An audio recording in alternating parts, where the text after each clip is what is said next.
right? It's all about your intent, and it's also about your proximity. Because what you can see from here is different than what you can see if I get all the way up close. Right? Similar to our lives. What we can see from a distance may look a lot different when someone gets up and personal and then has the chance to examine it. What is it really made of? So when they're looking at these gemstones, they don't just look at it and say, oh, it's a diamond. They start cutting into it to see what's inside of it. Does it have the right ratio of stones? And that's what starts to happen to us.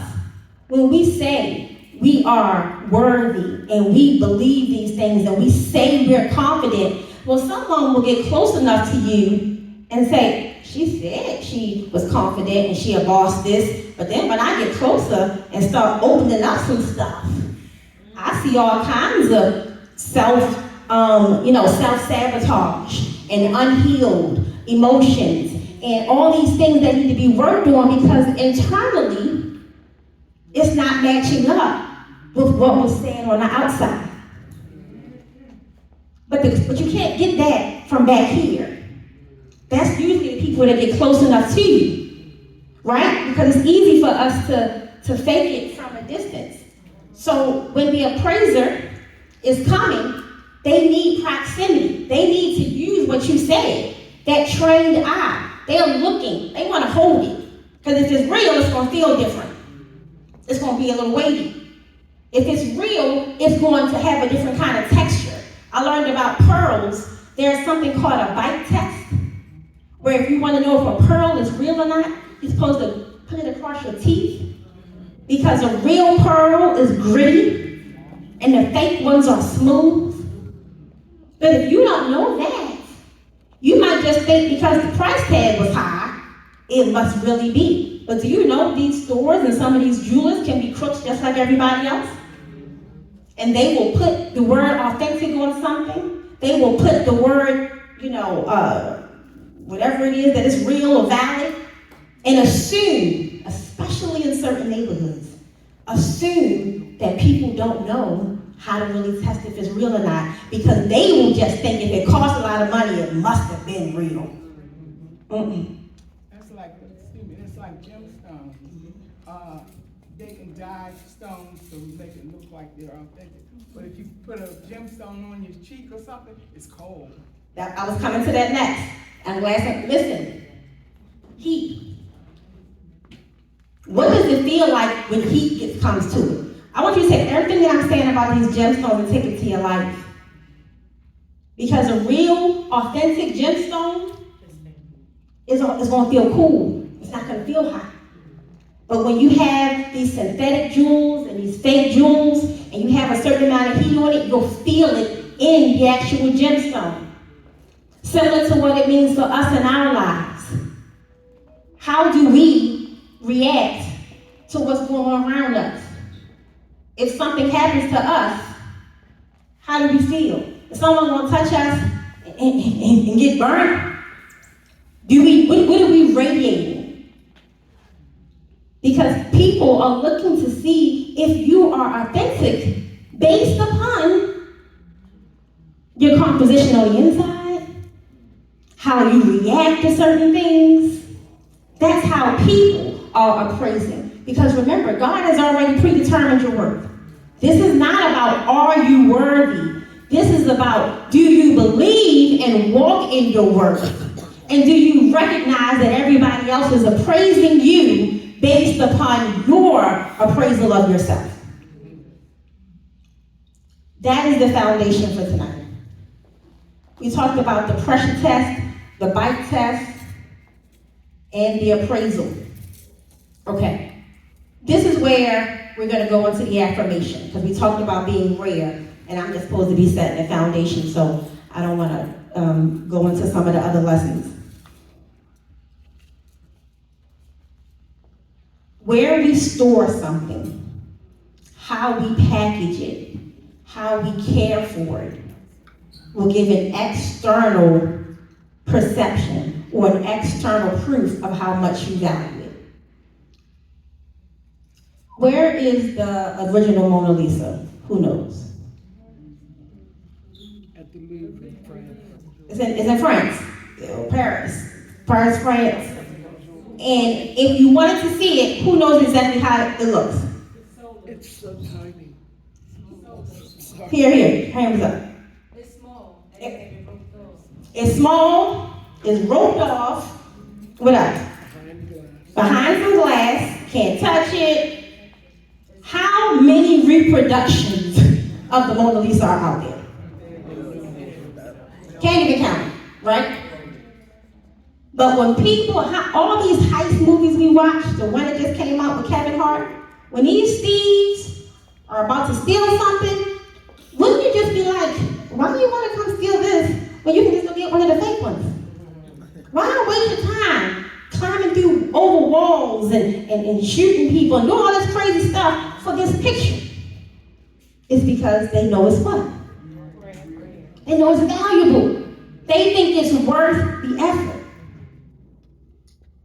So, when you sit back and you start thinking, why the enemy just keep messing with me? Why me? Every time I turn around, this is good old me. Just leave good old me alone. Why me? All these people out here in this world, all these reproductions may not be as valuable as the one that's already accepted Jesus Christ as their Lord and Savior and is a child of God. May not have the same value because you were bought at a price and accepted it. So when you're walking around recognizing that there may be an attack or something that feels like it's targeted, and you start asking yourself, like, I'm not even on that. Why so much trouble? Why so much strain? Why I feel like I'm always fighting? Because there is someone that's like they're not satisfied with the reproduced Mona Lisa. They want the original. And like she said, it's not even big and huge, but it's valuable. So stop looking at who you are and where you are and what you have and thinking that you're not valuable because you're not as big or as fancy. When the original, most valuable thing is probably size is not even how it was appraised. It was appraised because it's rare and it's the original. It was appraised as valuable because of who made it. But it's also appraised as valuable because of how it's been kept and restored so it can maintain its value. Because if you let any and everybody put their fingerprints on it, mess all up in it, touch all over it, guess what it begins to do? Right? And so this is what happens to us. God has given us a value. God has determined how priceless we are.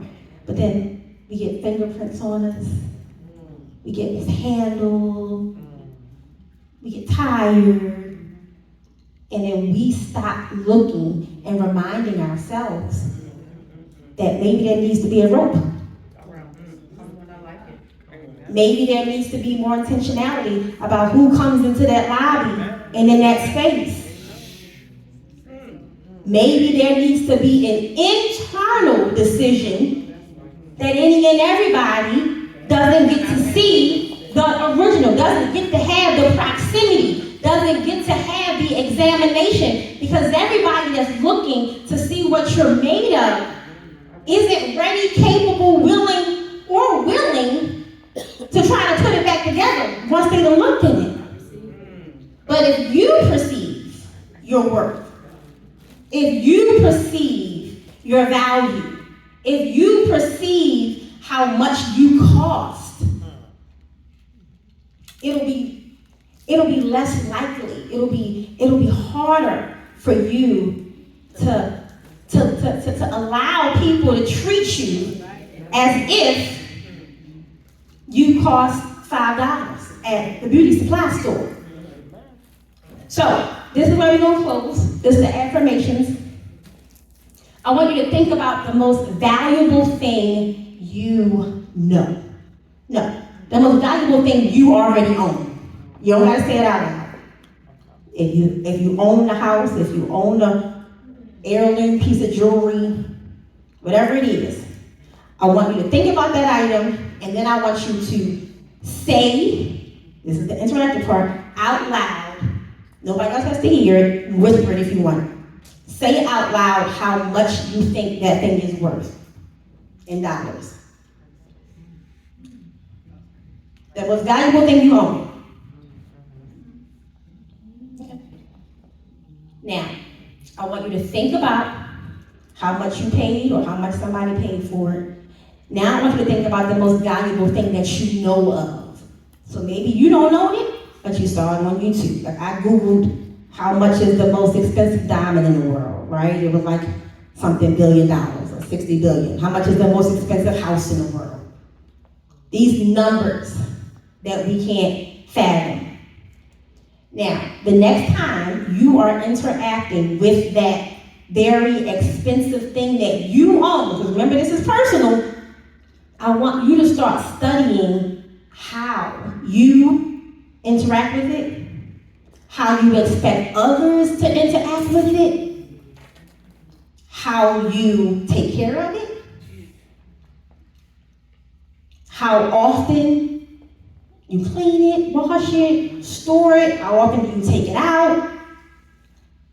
And then I want you to ask yourself, how do I treat myself? And is it better, meaning self-care, meaning expectations, meaning relationships, meaning work, meaning prayer?